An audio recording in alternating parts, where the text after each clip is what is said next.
नमस्कार प्यारे बच्चों। सभी बच्चों को तिवारी एग्रीकल्चर के ऑनलाइन प्लेटफॉर्म पे स्वागत। प्यारे बच्चों, जल्दी से क्लास को शेयर करिएगा।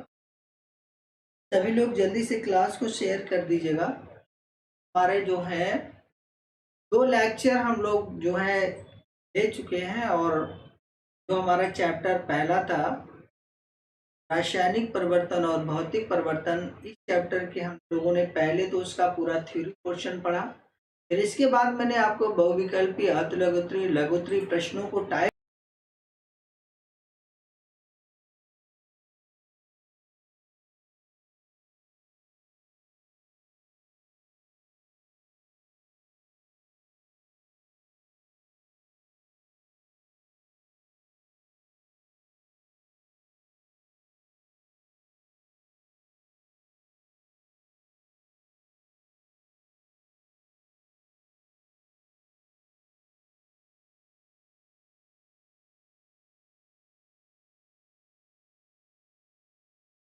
नमस्कार प्यारे बच्चों, सभी बच्चों को तिवारी एग्रीकल्चर के ऑनलाइन प्लेटफॉर्म पे स्वागत है। प्यारे बच्चों, जल्दी से क्लास को शेयर करिएगा।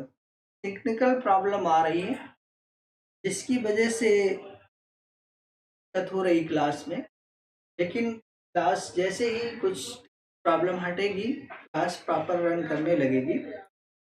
प्यारे बच्चों, इसमें आपको जैसा कि मैंने बताया कि अभी आपको बताया कि 2 लेक्चर हो चुके हैं, और जो बच्चे हमारे पहले 2 लेक्चर में अटेंड किए होंगे को क्लास पढ़ने में आनंद भी आया होगा। तो उन सभी बच्चों से और जो बच्चे आज नए ज्वाइन हुए हैं, सभी बच्चों से ये हमारा एक बार रिक्वेस्ट रहेगी, गुजारिश रहेगी कि आप क्लास को शेयर कर दीजिएगा। सभी लोग ज़्यादा से ज़्यादा इसको शेयर करिएगा, क्योंकि स्टूडेंट्स की संख्या अभी बहुत कम है। जैसे ही क्लास में स्टूडेंट्स आप लोग शेयर नहीं कर रहे हैं, सभी लोग क्लास को शेयर करिएगा। और हम लोगों का आज ये तीसरा लेक्चर, और तीसरा लेक्चर में हम लोग बहुत अच्छी तरीके से आज रासायनिक संयोग के नियम पढ़ेंगे। जैसा कि आप यहाँ पर एक प्यारी सी हेडिंग देख पा रहे होंगे, यहाँ पर लिखा भी है रासायनिक संयोग के नियम, केमिकल कॉम्बिनेशन। केमिकल कॉम्बिनेशन के रूल्स के बारे में आज हम लोग पढ़ेंगे। कौन कौन से केमिकल कॉम्बिनेशन रूल है, रासायनिक संयोग के नियम कितने हैं, इन रासायनिक संयोग के नियम का हमारे दैनिक जीवन में क्या उपयोग है, इनको किस साइंटिस्ट ने बताया, ये सारी बातों को हम लोग आज डिटेल से जानने वाले हैं। तो सभी बच्चों से मैं यही कहना चाहूँगा कि क्लास को इसको शेयर करिएगा। क्लास को ज़्यादा से ज़्यादा शेयर करिएगा, संख्या बहुत कम है, जल्दी से शेयर कर दीजिए।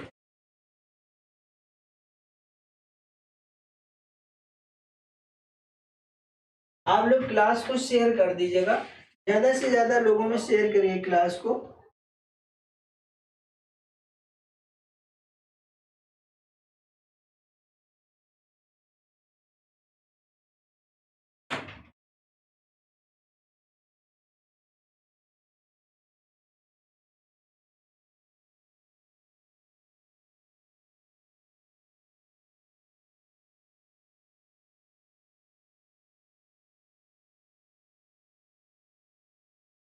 चलिए प्यारे बच्चों, आइए देखिएगा, हम लोग रासायनिक संयोग के नियम हेडिंग पढ़ी हुई है। तो रासायनिक संयोग के नियम कौन कौन है के बारे में बताता हूँ आप लोगों को। तो प्यारे बच्चों देखिएगा, रासायनिक संयोग के जो नियम हमारे हैं, यहाँ पर रासायनिक संयोग के नियम हम लोग जानेंगे कि रासायनिक संयोग, इनको इंग्लिश में आपको जैसा कि अभी बताया गया, ये आपका केमिकल कॉम्बिनेशन कहते हैं। केमिकल कॉम्बिनेशन आपके, और केमिकल कॉम्बिनेशन जो रूल हमारे होंगे रासायनिक संयोग के, लॉ केमिकल कॉम्बिनेशन जो होगा हमारा।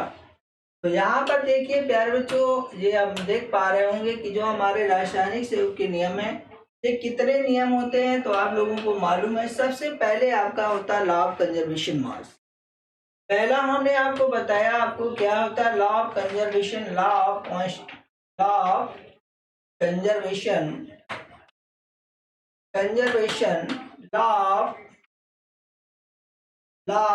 कंजर्वेशन मास, द्रव्य अवनाशता का नियम।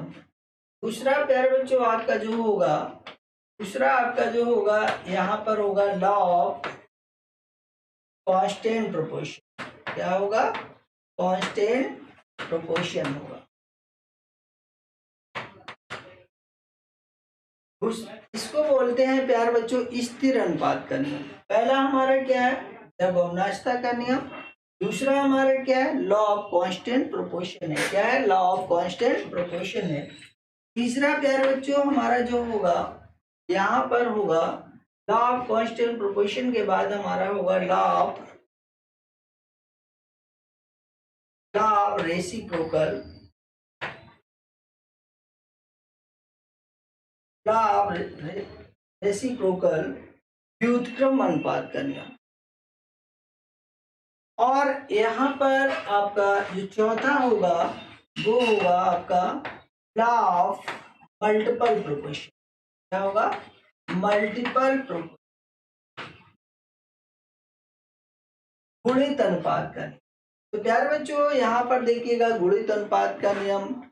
पहला हमारा क्या है? लॉ ऑफ कंजर्वेशन मास, द्रव्यमानता का नियम, या इसको हम कहते हैं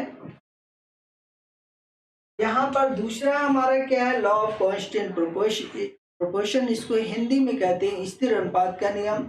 और ये फिर हमारा तीसरा है लॉ ऑफ रेसिप्रोकल व्युत्क्रम अनुपात का नियम है। और चौथा हमारा जो है लॉ ऑफ मल्टीपल प्रोपोर्शन, इसको हम क्या बोलते हैं प्यारे बच्चों? गुणित अनुपात का नियम कहते हैं। और एक नियम और आपका होता है गे-लुसॉक रूल। क्या होता है? गे-लुसॉक रूल होता है।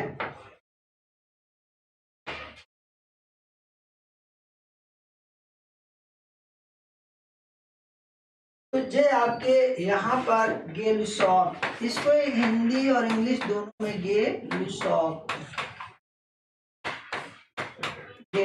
नियम हो गया।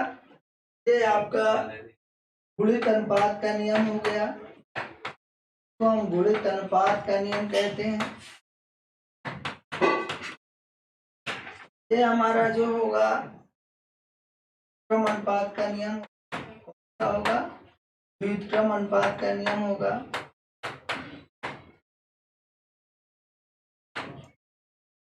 और ये हमारा स्थिर अनुपात का नियम होगा।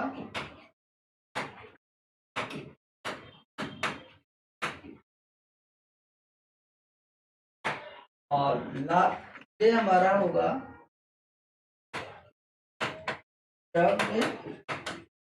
अविनाशता का नियम।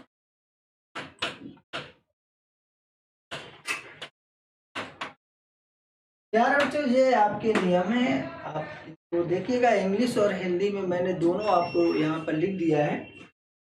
इसके अनुसार आप देख पा रहे होंगे कि इन नियमों को हमें पढ़ना है ना। इन नियमों को क्या करना है? पढ़ना है।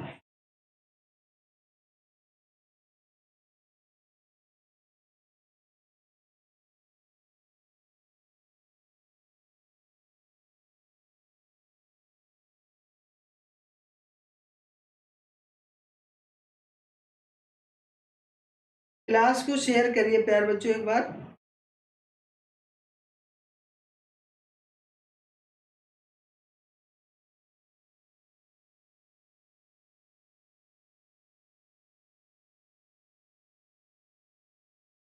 चलिए अब हम लोग देखते हैं यहाँ पर, जे आप लोग शॉर्ट ले चुके होंगे। और रासायनिक संयोग का अब हम लोग जो देखने वाले हैं वो पहला रूल देखेंगे। यहाँ पर देखिएगा रासायनिक संयोग के नियम क्या होते हैं। दो या दो से अधिक पदार्थों में, जब दो या दो से अधिक पदार्थों में क्या होता है? रासायनिक संयोग अभिक्रिया कुछ नियमों के अनुसार होती है।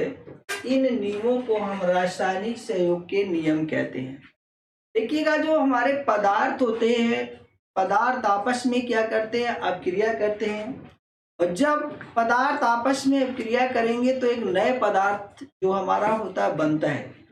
जो पदार्थ आपस में अभिक्रिया करते हैं वो अभिकारक कहलाते हैं। और जो अभिक्रिया करने के बाद प्राप्त होता है उसको क्या कहते हैं? उत्पाद कहते हैं। तो प्यार बच्चों जब कोई भी पदार्थ अभिक्रिया करेगा और जब अपकारक आपस में क्रिया करेंगे तो एक नया पदार्थ बनेगा। और जाहिर सी बात है कि जब नया पदार्थ बनेगा तो उसके जो गुणधर्म होंगे वो मूल पदार्थ जो हमारा होगा उसके गुणधर्म से कैसे होंगे, भिन्न होंगे। तो लिखा है कि पदार्थों के भारों से संबंध रखने वाले 4 नियम आपको देखिएगा है। अब इसमें आपके सिलेबस से एक नियम हटा दिया गया है, वो मैं अभी आपको बता दूंगा।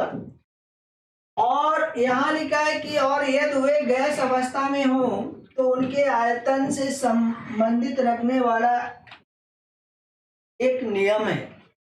अगर देखिएगा यहाँ पर लिखा है कि पदार्थों के भारों से संबंध रखने वाले 4 नियम हैं और यदि वे गैस अवस्था में हो तो उनके आयतन से संबंधित रखने वाला एक नियम है। तो प्यारे बच्चों, जो हमारा आयतन से संबंध रखने वाला जो एक नियम है वो है हमारा गेलुसॉग का नियम है ना। और अब देखिएगा हम लोग चलते हैं आगे की तरफ। इसको आप लोग स्क्रीनशॉट ले लीजिएगा और यहाँ से आप लोगों को आप देखना है। देखिएगा पहला जो हमने आपको बताया था द्रव्यमान संरक्षण का नियम या द्रव अवनाशता का नियम, इसको बोलते हैं law of conservation of mass और इंडेस्ट्रक्टिबिलिटी ऑफ मैटर। दूसरा है हमारा स्थिर अनुपात का नियम या इस निश्चित अनुपात का नियम, जिसको मैंने अभी आपको बताया था लॉ ऑफ कांस्टेंट।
स्थिर अनुपात या निश्चित अनुपात का नियम इसको कहते हैं। देखिए नेक्स्ट हमारा क्या है, नेक्स्ट नियम और कौन से हैं। देखिएगा गुणित अनुपात का नियम, जैसा कि मैंने बताया था लॉ ऑफ मल्टीपल प्रोपोर्शन या इसी को हम बोलते हैं तुल्य अनुपात का नियम। और ये हमारा जो है लॉ ऑफ रेसिप्रोकल प्रोपोर्शन बोलते हैं। ये जो हमारा लाभ रेसिप्रोकल होता है इसी को हम बोलते हैं व्युत्क्रम अनुपात का नियम। क्या कहते हैं, व्युत्क्रम अनुपात का नियम। और लास्ट जो हमारा होगा गैसीय आयतन का नियम। और जो गैसीय आयतन का नियम होता है इसी को हम बोलते हैं गेलुसॉग का नियम। चलिए आप देखिएगा नेक्स्ट हम लोग देखेंगे एक एक को बहुत अच्छी तरीके से अब हम लोग पढ़ने वाले हैं। जब द्रव्यमान संरक्षण अथवा द्रव अवनाशता का नियम। प्यारे बच्चों, द्रव्यमान अब संरक्षण या अवनाशता का नियम क्या होता है। जब कोई भी पदार्थ जो होता है, देखिएगा जब किसी भी पदार्थ को ना तो हम उत्पन्न कर सकते हैं ना ही नष्ट कर सकते हैं, लेकिन किसी भी पदार्थ को क्या होता है हम एक रूप से दूसरे रूप में क्या कर सकते हैं, कन्वर्ट कर सकते हैं। यही हमारा क्या है, द्रव अवनाशता का नियम है। डाल्टन ने जो द्रव अवनाशता का जो नियम हमारा होता है, इस द्रव अवनाशता के नियम के बारे में ये बताया कि द्रव अवनाशता का नियम क्या होता है। तो द्रव अवनाशता का नियम की बात हमने आपको बताई कि द्रव अवनाशता संरक्षण, देखिएगा संरक्षण और अवनाशता, अविनाशता मतलब जो अविनाशी हो, जिसको नष्ट न किया जा सके। जैसे मान लीजिएगा आपके पास कोई एक पेपर होता है, एक कागज का पेपर है, उस पेपर को आप डिस्ट्रॉय नहीं कर सकते, लेकिन आप कर क्या सकते हो, उस पेपर को जलाकर आप राख में बदल देंगे। एक फॉर्म से दूसरे फॉर्म में इसको क्या कर देंगे, परिवर्तित कर देंगे। प्यारे बच्चों देखिएगा, जो हमारा पदार्थ था उसको मैंने एक रूप से क्या किया, दूसरे रूप में क्या कर दिया, परिवर्तित कर दिया, लेकिन उस पेपर को हम नष्ट नहीं कर पाए। सिंपल सी बात है कि इसी तरीके से कोई भी पदार्थ हो, हम किसी भी पदार्थ को क्या नहीं कर सकते, नष्ट नहीं कर सकते हैं, लेकिन हम पदार्थ को क्या कर सकते हैं, एक रूप से दूसरे रूप में क्या कर सकते हैं, परिवर्तित कर सकते हैं। अब मान लीजिएगा कोई लकड़ी है, लकड़ी आपके सामने रखी है और उस लकड़ी को आप क्या कर सकते हैं, जला दीजिएगा। जलाएंगे तो क्या गैस बनेगा, कोयला बनेगा, कोयले में परिवर्तित हो जाएगी, लकड़ी नष्ट का। तो कोई भी पदार्थ, जितने भी पदार्थ होते हैं, किसी भी पदार्थ को क्या नहीं किया जा सकता, नष्ट नहीं किया जा सकता, लेकिन पदार्थ को एक रूप से दूसरे रूप में क्या किया जा सकता है, परिवर्तित किया जा सकता है। यही प्यारे बच्चों हमारा क्या है, द्रव्यमान संरक्षण का नियम या द्रव्यनाशता का नियम। जैसे मान लीजिएगा हमने आपको बताया कि जो देखिएगा हमारे पास कैल्शियम कार्बोनेट, क्या है, कैल्शियम कार्बोनेट है, और इस कैल्शियम कार्बोनेट को हम क्या करेंगे, ये कैल्शियम कार्बोनेट है,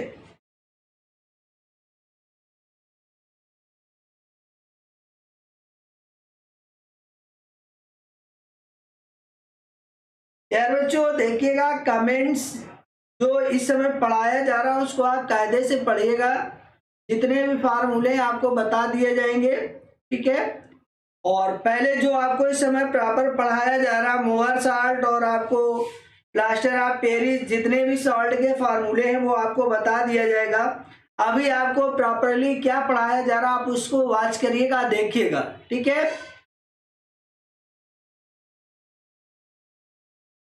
आशुतोष सिंह आपको मोहर साल्ट भी बता देंगे, और सॉल्ट जो भी कहेंगे, नीला तोता भी बता देंगे, पोटाश फिटकरी बता देंगे। जितने आप फार्मूले बताएंगे उतने फार्मूले का सूत्र यहाँ पर लिख दिए जाएंगे। लेकिन अभी आपको केवल प्रॉपर जो मैं सिलेबस आपको पढ़ा रहे हैं, अगर आपको बोर्ड्स में अच्छे मार्क्स लाना है तो आप पहले जो आपको टीचर प्रोवाइड कर रहा है, अभी तो वो टॉपिक जब आएगा तो बताया जाएगा वहां पर। उससे ऐसा तो है नहीं कि उसके बिना मेरी जिंदगी अटकी हुई है कि मोहर साल्ट, तो इसलिए फालतू कमेंट कोई भी स्टूडेंट ना करे। जो टॉपिक चल रहा है उस पर आप जो भी क्वेश्चन आपको पुटअप करना वो करे, अदरवाइज जो टॉपिक चल रहा है उसको कायदे से रन करने दीजिएगा, ठीक है। मैं कमेंट ज्यादा नहीं पढ़ता हूं, आप लोगों को बीच में मैं कमेंट देखता रहूंगा, आप लोग केवल प्रॉपरली इसको देखिएगा। मैं जो आप लोगों को पढ़ा रहा हूं पहले आप उसको वॉच करिएगा। मैंने आपको बताया कि द्रव्यनाशता का नियम क्या होता है। मैंने कहा पदार्थ अविनाशी है, पदार्थ को ना तो उत्पन्न किया जा सकता है ना नष्ट किया जा सकता है, लेकिन पदार्थ को एक रूप से दूसरे रूप में क्या किया जा सकता है, परिवर्तित किया जा सकता है। पदार्थ को एक रूप से दूसरे रूप में क्या किया जा सकता है, परिवर्तित किया जा सकता है, इसलिए पदार्थ अविनाशी है। तो यहाँ पर दब जो अविनाशता का नियम है, जैसे मैंने आपको बताया, ये देखिएगा कैल्शियम कार्बोनेट है। अब प्यारे बच्चों आप कैल्शियम कार्बोनेट के बारे में जानते होंगे कि जो कैल्शियम हमारा होता है, इस कैल्शियम कार्बोनेट को अगर आप गर्म कर देंगे तो ये हमारा कैल्शियम ऑक्साइड और कार्बन डाइऑक्साइड में क्या हो जाएगा, टूट जाएगा। ये देखिएगा कैल्शियम कार्बोनेट को जब हमने गर्म किया तो कैल्शियम कार्बोनेट जो हमारा था कैल्शियम ऑक्साइड और कार्बन डाइऑक्साइड में क्या हो गया, टूट गया। और जैसे ही टूटा तो अब आप देखिएगा ध्यान से, यहाँ पर ये जो हमारा, यहाँ पर ये हमारा लेफ्ट हैंड साइड है, ये हमारा लेफ्ट हैंड साइड है, और ये हमारा RH राइट हैंड साइड है। तो प्यारे बच्चों सॉरी, यहाँ पर देखिएगा जो हमारा लेफ्ट हैंड साइड होता है इसको बोलते हैं अभिकारक। ये हमारा क्या है प्यारे बच्चों, अभिकारक है। और जो हमारा इस राइट हैंड साइड होता है, राइट हैंड साइड वाला हमारा क्या कहलाता है, उत्पाद कहलाता है। क्या कहलाता है, उत्पाद कहलाता है, या हम इसी को क्या कहते हैं, प्रोडक्ट कहते हैं। आप देखिए प्यारे बच्चों, यही हमारा प्रोडक्ट है, यही इसको हम उत्पाद कहते हैं। जब हमने इसको गर्म किया तो आप ध्यान से सुनिएगा, ये जो हमारा कैल्शियम कार्बोनेट होता है, इस कैल्शियम का एटॉमिक मास कितना होता है? 40 होता है। कार्बन का कितना होता है? 12 होता है। ऑक्सीजन का कितना होता है? 16 होता है। अब इस ऑक्सीजन के कितने एटम है? 3 है। प्यार बच्चों, अगर हम इसको टोटल कैलकुलेट करें तो यहाँ पर ये हमारा 40 है, ये 12 है। 40 12 कितना हो जाएगा? 62 हो जाएगा।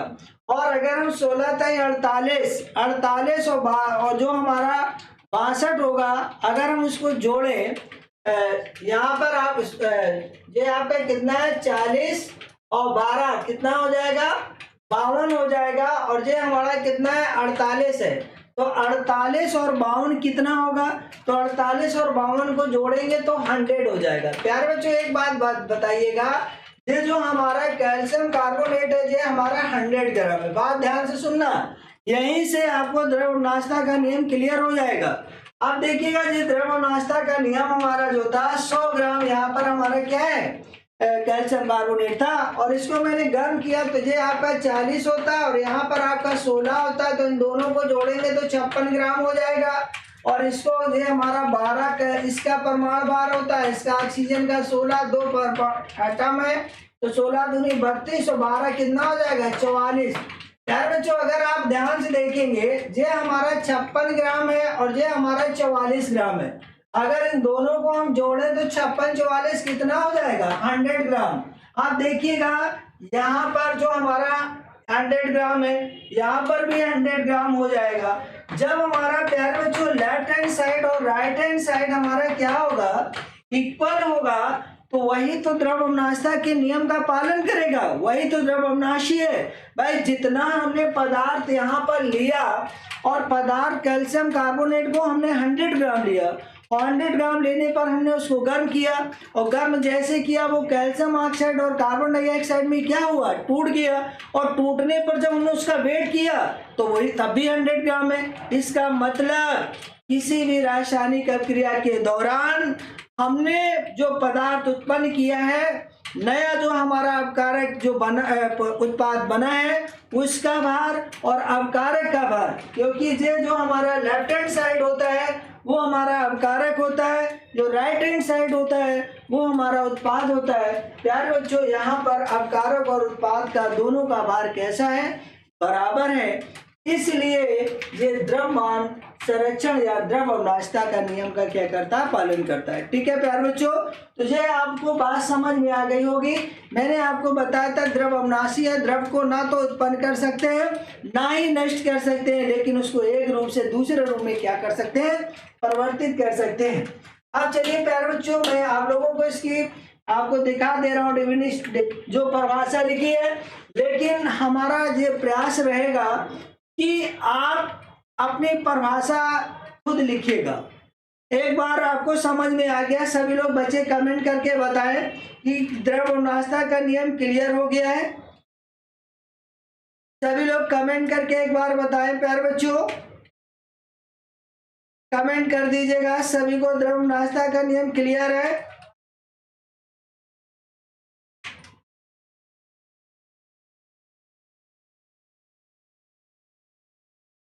सभी लोग एक बार कमेंट करिएगा, सभी लोग कमेंट करके बताइएगा।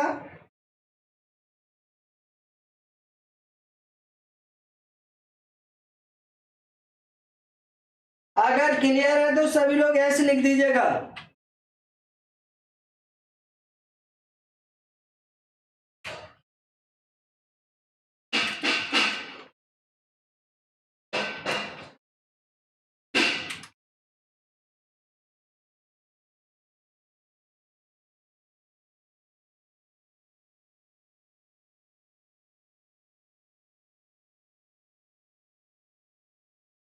चलिए आप देखिएगा प्यारे बच्चों, यहाँ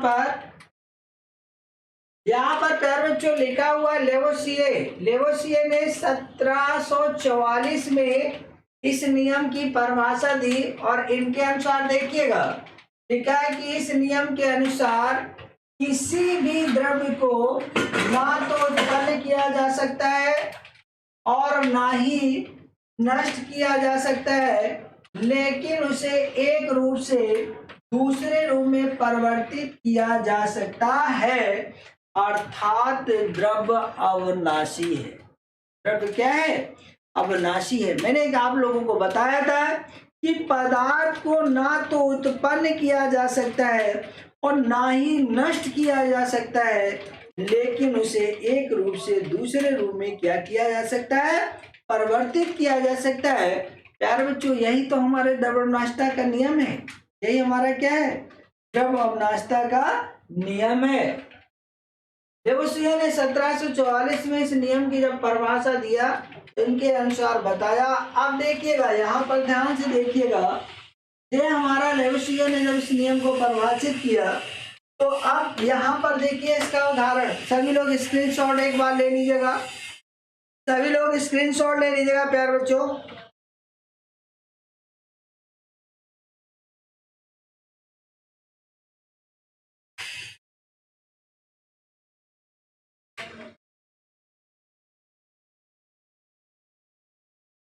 सभी लोग एक बार स्क्रीनशॉट ले लीजिएगा। और अब देखते हैं इसका उदाहरण भी मैं आप लोगों को दिखा दे रहा हूं। देखिएगा, जैसा कि मैंने लिया था, यहाँ पर देखो, एक प्रयोग में 100 ग्राम कैल्शियम कार्बोनेट को जब गर्म करते हैं तो यह 56 ग्राम कैल्शियम ऑक्साइड और 44 ग्राम कार्बन डाइऑक्साइड में अपघटित हो जाता है। प्यारे बच्चों, जैसा कि मैंने आप लोगों को अभी बताया था कि जो हमारा कैल्शियम कार्बोनेट होता है, जब हमने 100 ग्राम कैल्शियम कार्बोनेट को लिया और उसको मैंने गर्म किया, तो गर्म करने पर देखा क्या कि वो हमारा कैल्शियम ऑक्साइड और कार्बन डाइऑक्साइड में क्या हो गया? ब्रेक हो गया, टूट गया। और जब देखा गया कि वो टूट गया, तो कितना टूटा आप देखिएगा, ये 100 ग्राम है।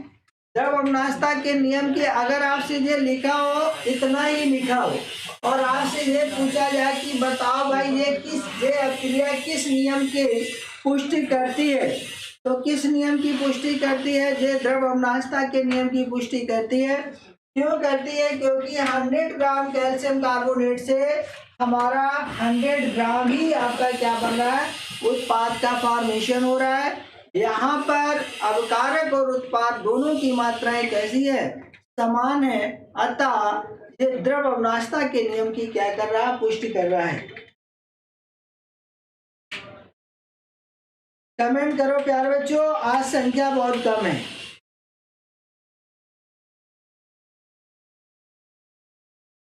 आप लोग एक बार कमेंट करिए भाई, सभी लोग कमेंट करिए एक बार, सभी लोग।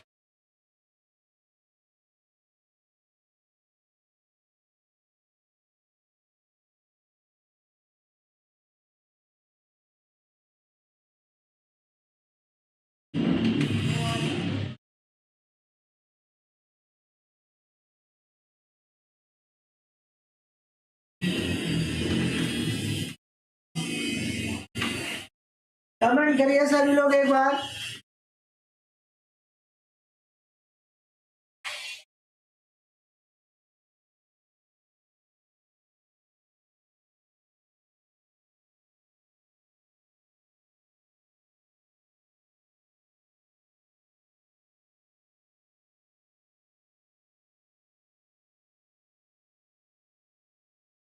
कमेंट करो भाई।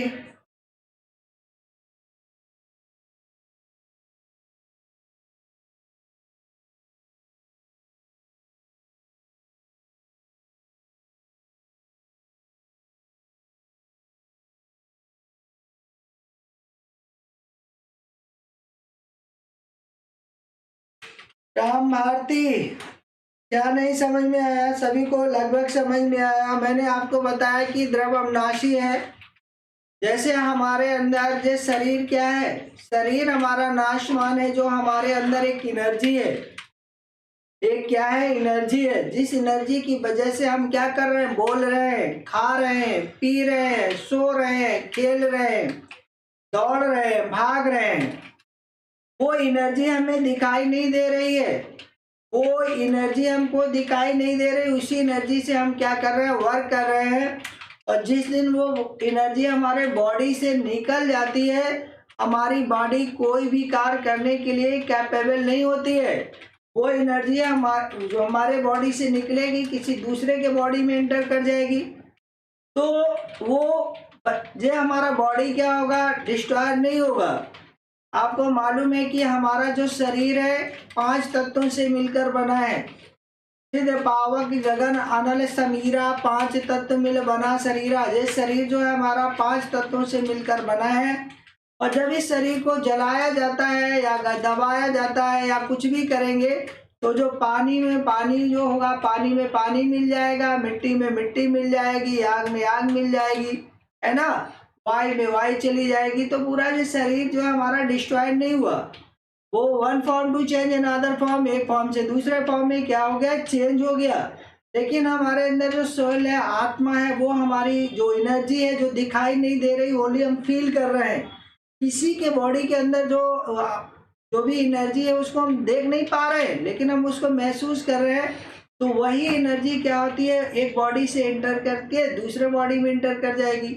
तो वो ऊष्मा ऐसे कोई भी पदार्थ जो होता है, मान लीजिएगा हमारे पास बहुत सारी लकड़ी थी, मैंने जला के उसको कोयले में कन्वर्ट कर लिया।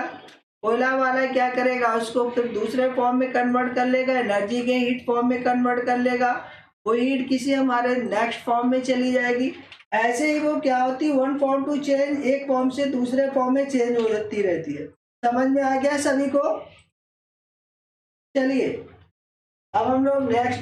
भाई आज कमेंट और बच्चे उसकी संख्या बहुत कम है, इसलिए मजा नहीं आ रहा है ना। संख्या एक बार आप लोग अगर जबरदस्त बढ़ा देते तो बहुत अच्छा रहता, क्योंकि संख्या बहुत कम है। स्क्रीनशॉट ले लो प्यारे बच्चों।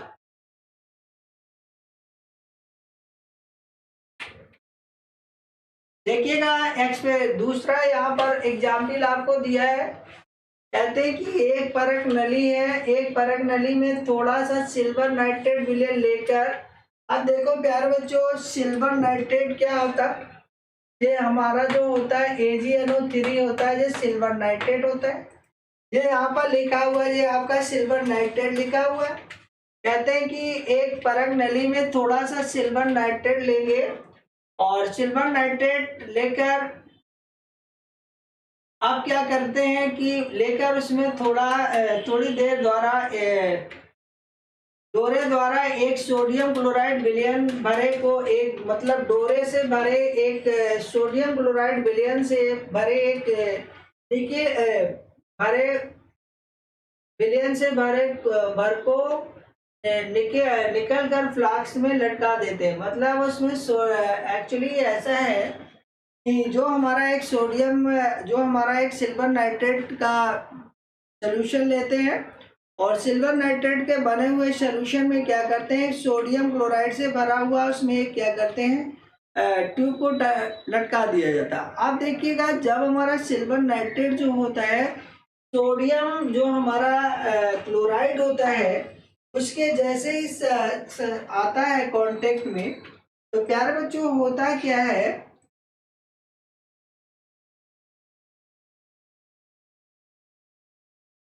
जैसे ही वो क्रिया होती है तो होता क्या है, अब होता ये है कि वहां पर आपका क्या होता है, ये हमारा सोडियम नाइट्रेट है, ये क्या है आपका सोडियम नाइट्रेट बना, और ये आपका क्या बना प्यारे बच्चों, सिल्वर क्लोराइड बना। ये सिल्वर क्लोराइड जो होता है, इस सिल्वर क्लोराइड का सफेद अवक्षेप बनता है। कैसा बनता है, सफेद अवक्षेप बनता है। ये आपका कैसा अवक्षेप बनता है, सफेद अवक्षेप। एक्चुअली होता क्या है कि जब हम सोडियम क्लोराइड जो होता है, सोडियम क्लोराइड में सिल्वर नाइट्रेट के विलयन में, और हम इसको मिलाते हैं, सिल्वर नाइट्रेट के विलयन में जब सोडियम क्लोराइड को मिलाते हैं, तो जब हमारा सोडियम क्लोराइड के विलयन में जैसे ही सिल्वर नाइट्रेट को मिलाएंगे, तो उसमें तुरंत क्या होता है, सिल्वर क्लोराइड का सफेद अवक्षेप जो होता है नीचे बैठ जाता है ना। और जब सिल्वर क्लोराइड बैठ जाएगा तो बचेगा क्या, सोडियम नाइट्रेट बचेगा। जब दोनों का वेट किया जाता है तो जो हमारा यहाँ पर आपका जो सिल्वर नाइट्रेट और सोडियम क्लोराइड का जो भार होता है, उस भार के बराबर ही हमारा क्या सिल्वर क्लोराइड और सोडियम नाइट्रेट का भार क्या होता है, प्राप्त होता है। तो प्यारे बच्चों यहाँ देखिएगा, जब हम बेलन में लटकाते हैं तो यहाँ पर देखिएगा ये जो हमारा सोडियम क्लोराइड है, इस सोडियम क्लोराइड को, ये सोडियम क्लोराइड है, ये हमारा सिल्वर नाइट्रेट है, इसकी जब अभिक्रिया होगी तो यहाँ पर आपका ये क्या बनेगा, सिल्वर क्लोराइड बनेगा। ये क्या बनेगा, ये सिल्वर क्लोराइड बनेगा। और ये हमारा क्या बनेगा, सोडियम नाइट्रेट बनेगा। ये आपका क्या है, सोडियम नाइट्रेट बनेगा। और इसी सिल्वर क्लोराइड का जो अवक्षेप होता है वो सफेद अवक्षेप होता है। ठीक है, मतलब आपको यहाँ पर ये आप इसके नीचे जो है आप सिल्वर क्लोराइड कर दीजिएगा, और यहाँ पर ये वाला इधर और ये वाला इधर, मतलब थोड़ा टाइपिंग में उधर होगा तो उसको करेक्ट करा दे रहे हैं। ये हमारा इधर ये सोडियम नाइट्रेट है और ये हमारा सिल्वर क्लोराइड है। ये सिल्वर क्लोराइड का सफेद अवक्षेप। ठीक है प्यारे बच्चों,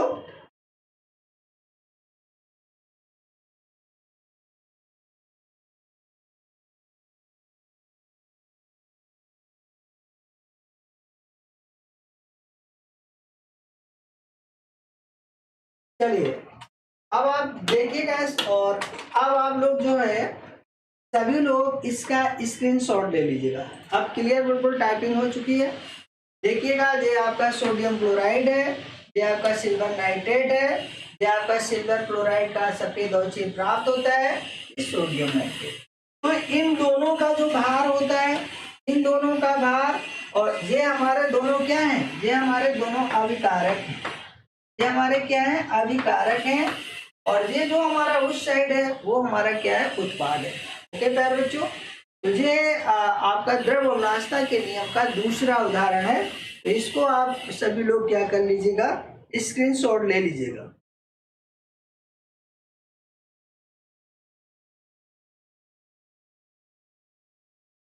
चलिए अब फ्लास्क में को तौले और तुम देखोगे कि बाहर में कोई अंतर नहीं आता है। जब उस फ्लास्क को हम तौलेंगे तो तौलने पर हम देखेंगे कि उस भार में कोई अंतर नहीं आता है, जबकि प्रयोग में यह प्रतीत होता है कि कोई नया पदार्थ उत्पन्न हुआ है। अतः पदार्थ की अवनाशता का नियम सत्य है। ये आपका जो हमारा अवनाशता का नियम है, ये हमारा क्या है, सत्य है। ठीक है प्यारे बच्चों, चलिए अब हम लोग दूसरा नियम देख ले रहे हैं। देखिएगा यहाँ पर आइंस्टीन के सापेक्षता का वाद दिया हुआ है, थ्योरी ऑफ द रिलेटिविटी। देखिएगा, आइंस्टीन एक हमारे साइंटिस्ट थे जिन्होंने एक समीकरण किया था, और वो समीकरण हमारा क्या था, E=mc²। अभी मैंने आप लोगों को बताया था ऊर्जा को हम कभी नष्ट नहीं कर सकते, एनर्जी हमारी कभी डिस्ट्रॉयड नहीं होती है।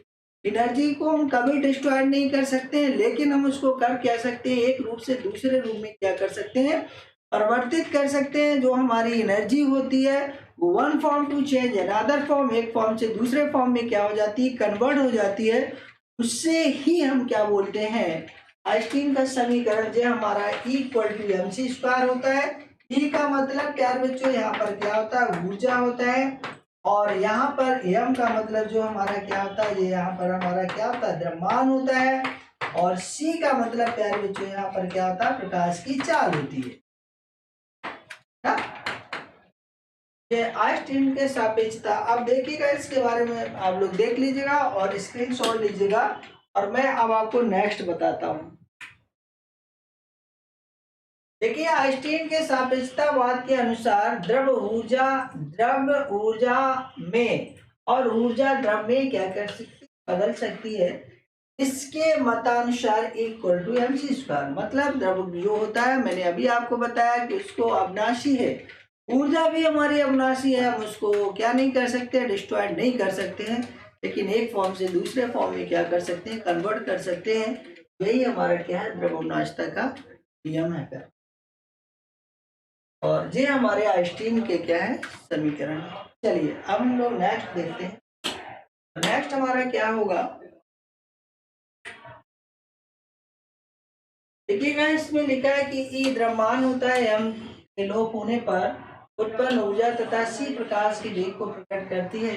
इसके अनुसार जिस रासायनिक परिवर्तन में ऊर्जा ई उत्पन्न होगी उसके द्रव्य का लोप यम इक्वल टू हमारा E/c² भी होगा। अगर हमने देखिएगा, जैसे अभी आपको बताया गया था कि जो अभी हमने आपको बताया इक्वल टू mc² होता है। अगर हमें यहाँ पर यम को निकालना होगा, यम अगर हम निकालेंगे तो क्या कर सकते हैं, E/c² कर सकते हैं, नहीं कर सकते। तो आप तरीके से तो क्या कर सकते हैं, कन्वर्ट कर सकते हैं।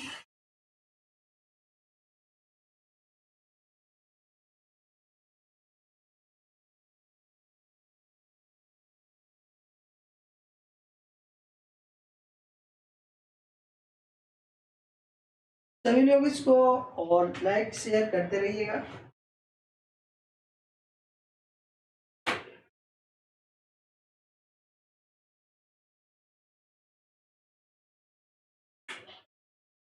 अब देखिएगा स्थिर अनुपात का नियम। यार बच्चों, यहाँ पर स्थिर अनुपात का नियम क्या है? लॉ ऑफ कांस्टेंट प्रोपोर्शन का मतलब क्या होता है? लॉ ऑफ कांस्टेंट प्रोपोर्शन का मतलब वही होता है कि कोई भी पदार्थ किसी भी रीति या विधि से प्राप्त किया जाए, उसमें कंबाइन होने वाले तत्वों का अनुपात सदैव कैसा होता है? भार के अनुसार इस तरह है। कोई भी यौगिक किसी भी रीति या विधि से प्राप्त किया जाए, उसमें उपस्थित तत्वों का अनुपात भार के अनुसार सदैव कैसा होता है? स्थिर होता है, या एक निश्चित अनुपात में क्या करते हैं, रासायनिक सहयोग करते हैं। यार बच्चों, जैसे जल हमारा है, जल चाहे अमेरिका का हो, चाहे इंडिया का हो, चाहे पाकिस्तान का हो, चाहे इंग्लैंड का हो, चाहे ऑस्ट्रेलिया का हो, चाहे अफ्रीका का हो, चाहे इंडिया का हो, जल का मतलब क्या है कि जल का मतलब ये है कि जल में हाइड्रोजन और ऑक्सीजन ही पाया जाएगा। और जल में जब हाइड्रोजन और ऑक्सीजन पाया जाए, चाहे जल वो आपका समुद्र का हो, चाहे तालाब का हो, चाहे नदी का हो, चाहे पोखर का हो, चाहे किसी भी चीज का जल हो, जल में हाइड्रोजन और ऑक्सीजन सदैव एक निश्चित अनुपात में ही पाए जाएंगे। जैसे ये हमारा वाटर का फॉर्मूला है, जल का सूत्र है। जल किसी भी रासायनिक विधि से, किसी भी प्रोसेस के द्वारा बनाया जाए, जल कहीं से भी प्राप्त किया जाए, चाहे मैंने बताया किसी भी रीति या विधि से प्राप्त किया जाए, लेकिन उसमें रासायनिक सहयोग करने वाले हाइड्रोजन और ऑक्सीजन निश्चित अनुपात में क्या करते हैं, रासायनिक सहयोग करते हैं।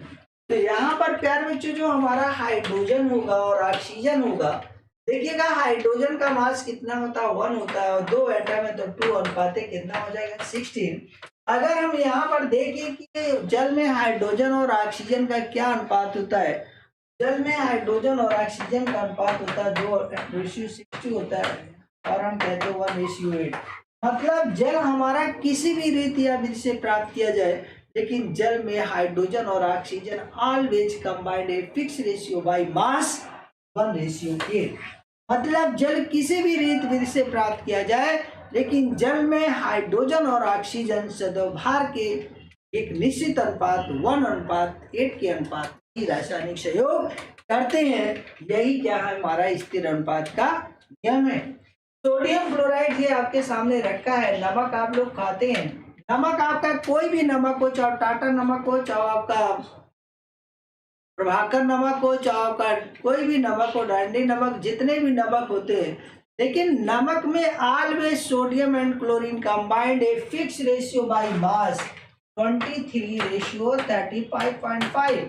मतलब इसमें सोडियम और क्लोरीन सदा भार के अनुसार जो कंबाइंड होंगे, फिक्स होंगे, वो 23:35.5 के ही रेशियो में ही आ जाएंगे। ये हमारा क्या है, अनुपात का नियम है। ऑलवेज क्या होता है, फिक्स रेशियो में ही कंबाइंड रहते हैं। इधर अब आप देख लीजिएगा, इसकी डेफिनेशन मैं दिखा दे रहा हूं आपको, लोगों को समझ में आ गया होगा।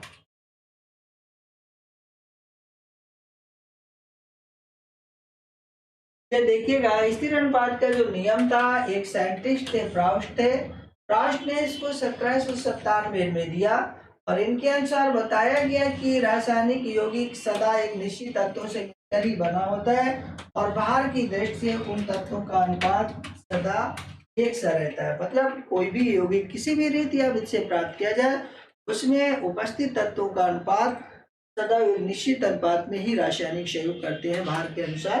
प्यारे बच्चों, मैंने आपको बताया कि जो जल होता है, जल किसी भी रीति या विधि से प्राप्त किया जाए, इसका स्क्रीनशॉट जरूर ले लीजिएगा प्यारे बच्चों। चलिए अब देखिएगा नेक्स्ट।